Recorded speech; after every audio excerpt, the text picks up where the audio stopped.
Well, as the crowds filter out here at Shelbourne Park, the empty stands behind us, it's time to reflect on the opening session of the BoyleSports Irish Derby first round. We've seen some tremendous displays, most notably Ballymac Matt and Farloe Blitz, but a good night overall, Kevin. Not so much really. From a Greyhound perspective, it was brilliant. All the favourites appeared to win anyway. From a book point of view, I don't think the boss man would be too keen. Yeah, but there was still one or two in the middle that sort of helped you out. A small bit. It was damage limitation there coming near the end. There was a couple of doubles and trebles which clicked, but sure, that's the name of the game. The first round is always going to be the hardest one from a book's point of view, but look, it's a great derby. All the big ones have gone through. That's exactly what we want, and we wanted to see flashy runs, and that's what we got as well. Okay, we'll start with the first one. First heat of the night, of course, Lohill Blake, unfortunately a non-runner. A disappointing start to the evening, but a good winner in the form of Slippery Fred. He did it well. He took a bump of traps, but got to the front and was never going to be caught thereafter. Yeah, just happy to see Fred come back to the form he was showing before. We had that drama in England, and it didn't really work out for him over there. There was a lot of talk about him going over to Wimbledon. Just didn't really seem to flash and show the performances that he had previously shown here. He showed it back again tonight. Real disappointment with Lohill Blake not coming back to try and bid to retain his crown, but the show must go on, and as we've seen, there's plenty of runners there tonight that will definitely put it up to him. Behind him, Mimi's ace ran well, as did Ballymac Mike. Ballymac Mike, once he didn't lead, was never really going to put up that much of a threat off the final turn. Mimi's ace ran well in second. Mimi's race ran really well. Definitely caught my eye in the first heat. Made up big ground and wasn't embarrassed coming home either. Ballymac Mike, I thought, ran really well to the third bend. Just got tired and probably a bit disheartened when he wasn't in front, like you said. But a real good winner though, and Slippery Fred, and one to keep an eye on. Into the second heat, and here Cedarian Vega was a thoroughly professional winner. We knew he was perfectly housed in one, and he never left anyone in any doubt. He flashed from boxes. He may have tied up a little bit in the latter stages. That's to be expected, his first run since the Champion Stakes, but there was nothing wrong with that performance. No, and as long as he gets trap one, he's going to be hard to beat. If there is a dog in the competition that relies on his draw, it's probably him. And from trap one, he's near unbeatable with that early pace. But Farloe Blitz, I'm sure, will put it up to him on the sectionals clock. But Vega, trap one, out and gone. It was race over. You would imagine he would have been left off since the Champion Stakes. It's a long competition, and you don't want to peak too early. And I'm sure Graham was just going through the motions with him. He'll improve with each and every run, and if he gets trap one consistently, he's a major player.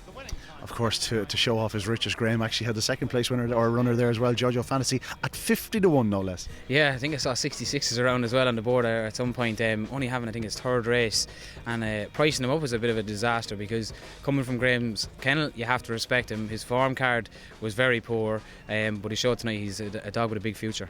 Moving on to Heat 3, Skywalker Farlow, the old fella. He's 4 years of age next month. Listen, he's not going to be winning a derby, but you know, you got to love him. He ran well tonight. He got stopped at the third bend when challenging with Gaytime Hawk, but came again, that ground devouring stride up the home straight, and got there on the line. Yeah, he's a dog that sort of split opinions in his peak, but you can't really, some people doubted his courage and his commitment at times, but to come back and do that sort of run tonight, it was a messy affair. There was a lot of trouble in the race, but he pounced, and he knows his way around here like the back of his hand, and he'll come late, and who knows, if he puts in a couple of more rounds, I'm sure Pat Gordon and Connections will be thrilled. Star Race followed him home in second, and Gaytime Hawk in third, another one for Graham Holland, but it's safe to say none of these will be winning the derby, will they?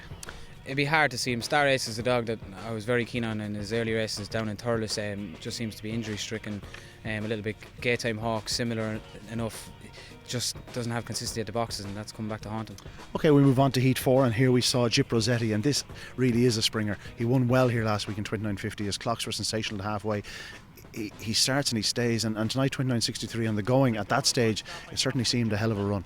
Anyone that was on 100-1 before tonight is licking their lips, really. He was a hard dog to price up. If you take away his last week's or his last run here, he's probably a 250-1 shot, and then he comes out and does that run last week, and people were second guessing was it a fluke and stuff like that. But Peter Cronin, when Peter goes Ireland or England into the derbies, he always has 2 or 3 up his sleeve, and Gyp Rosetti seems to be the one. At the time, I thought he was going to be the most impressive performance of the night. He was 100-1 beforehand. He'll probably be lucky if he gets 25s now. Absolutely, indeed. Behind him is Scooby the Star for Francis and Matt, and who knows, the O'Donnells, yeah, they might have another challenger for a derby. He's probably not going to win a derby, but a decent dog. Yeah, exactly, and in fairness, he's in shrewd hands. If he was in anyone else's hands, we probably wouldn't be talking about him. But in fairness to Scooby the Star, he's got good Clonmel form, and he probably won't win a derby, but you never know. If he gets through a few rounds, we see these springers come up every now and again. We said Gyp Rosetti was very much a greyhound running into form. The same can be said for Slippery Snowy. This dog looked a little slow early in his career, strong but slow, but he's suddenly all of a sudden found that extra gear, and that's 2 or 3 runs on the bounce now, and very impressive in Heat 5. Okay, it was one of the easier heats, but he won by 8 lengths and he really powered up that home straight. Yeah, he was a dog that had a bit of a reputation coming to the start of his career and never really lived up to what people were talking about. And just like many greyhounds, it just took time for him to click and learn the game and get a bit of confidence, which greyhounds rely so heavily on. And now he's got that confidence, he knows what the game is about, and if he's only clicking into form now, you never know, 1 or 2 more runs, and if he knocks a length or 2 off that clock, he's going to be a hard dog to knock out a competition. Yeah, he's very strong, although the crux is he probably is going to be found wanting to the corner. Yeah, exactly, and you would imagine with a couple of early paces on his inside at night, he'll be lucky to get around the opening bend, but you'd never know.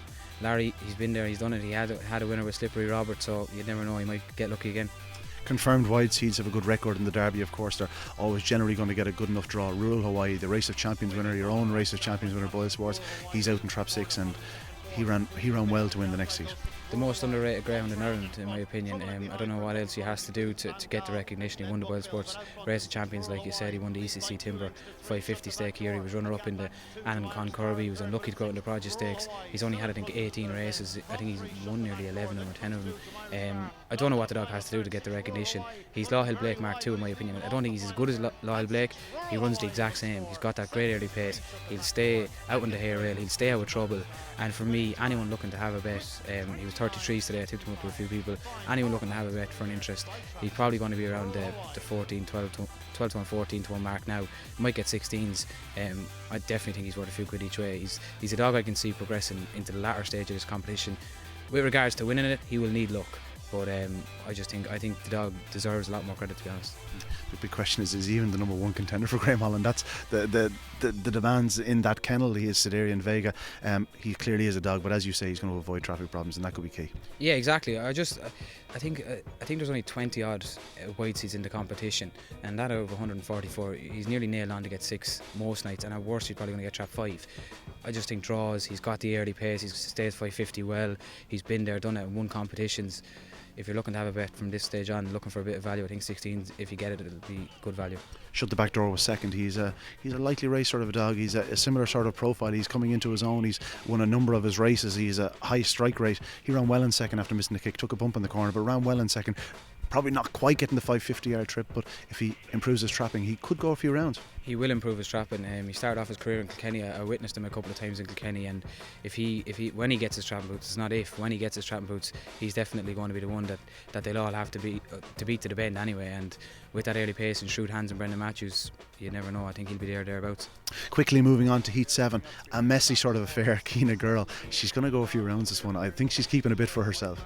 Yeah, I couldn't get over her into the third bend. There was 2 or 3 dogs looming up on her, and I couldn't get over the determination from her. Like, she's only a small bitch going against them, and she really knuckled down when she had to. She gritted her teeth and drove that bend. And another one, like you said, with that determination, and when ladies come into form, you never know, she could be one to go a few rounds. And you know there's punters out there that love getting on board with the bitches. Everyone's going to be on board with Ballydale Honey, of course, but if you're looking for something at a bigger price, she's definitely, with that determination she showed tonight, she could go a few rounds too.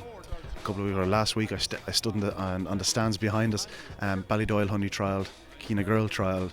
There was very little behind them at any point in the clocks. Ballydoyle Honey was that couple of spots perhaps ahead of her halfway and a couple of spots ahead of her home. It just goes to show the gears this one has. If she takes it in her head, she could go a few rounds, as I've said. Yeah, exactly. You don't really want to be looking at the clock when she performs, but she definitely, into the third bend, I was mightily impressed with her. Just the way she knuckled down, and many dogs would have pulled out, let alone the smallest one in the line, and she was the one that came out in front. If she can do that week in, week out, she won't be far away.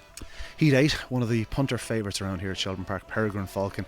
I know the connections are fond of a bet, and when he hit the front on that corner, he showed plenty of determination to get to the corner and to go on. There was a fair roar from the crowd, and this fellow, he's running very well. He might find a few dogs better than him in the latter rounds of the competition, but as I've said, he has determination. He's in form. Yeah, he's a credit to connections, and I think I heard Michael saying over the intercom, I think his 3 or 4 wins have all come in the last few weeks. Another dog who's starting to gain confidence, and when they start to click, you can only see them improving. He's got a nice early pace. Like you said, he probably lacks a gear to win a derby, but once you're in there, you'll always have a chance, and he showed that tonight. If draws go his way, you never know, and if he improves another bit and gets a bit more wins under his belt, he's a dog that seems to be on the right curve. Burgess 4 actually worth to mention, finishing second in that race. He lost his chance on the corners. Peregrine Falcon sort of drove it, but he ran well from a tricky draw on 5. He gets a rails draw next week. Could be one to watch at a nice price. Yeah, they're the ones you sort of look out for in the heat bet, and some dogs that got trouble, and that when you're pricing up, you look at the card and say, well, there's a 4 or 5 to 1 shot, and realistically probably not. Burgess 4 would fit into that category. It will come down to the draw. You saw him struggling from trap 5 tonight. An unlikely favourite draw next week, you'd see him struggling again. But if he gets a rails pitch, he's one that could represent a bit of value in the heats. And just a quick mention, Droopy's Bomber, a hugely consistent dog, already second in the National Puppy, second in the Cesaro, which he qualified in third.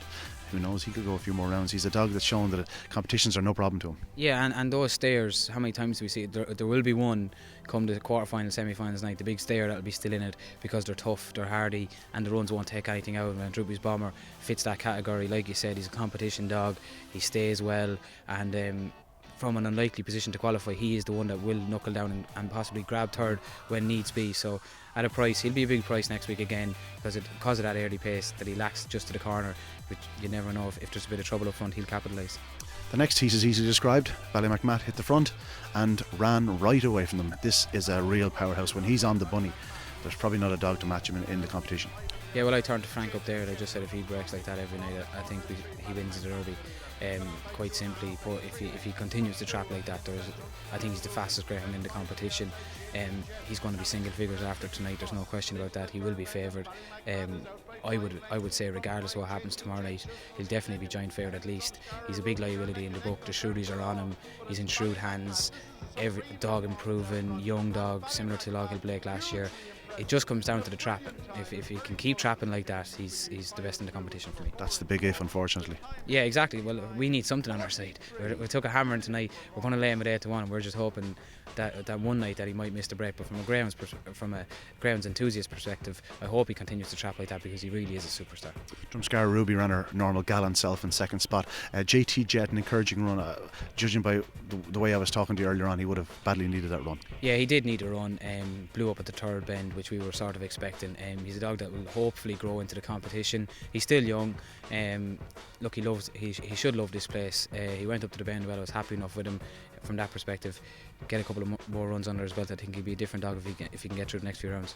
Cracking tussle in Heat 10 where Ballyhooly Henry, we knew he was a fast dog. He certainly clocked like a fast dog in his trials, perhaps not blessed with serious early speed, but has massive pace down the back and stayed on, and he overhauled Coolavani Jap. It was perhaps one of the results that went in your favour, although Ballyhooly Henry would have had his supporters and not at a big price. Yeah, exactly. It was one of the results that went in our favour, but only slightly. Like you said, there was plenty of money for Ballyhooly Henry, and especially because of Jap coming off the fall in England and stuff like that, there was plenty of question marks about him, and it just seemed to me that he needed a run. I think it'll improve Jap. It wouldn't knock him out by any means.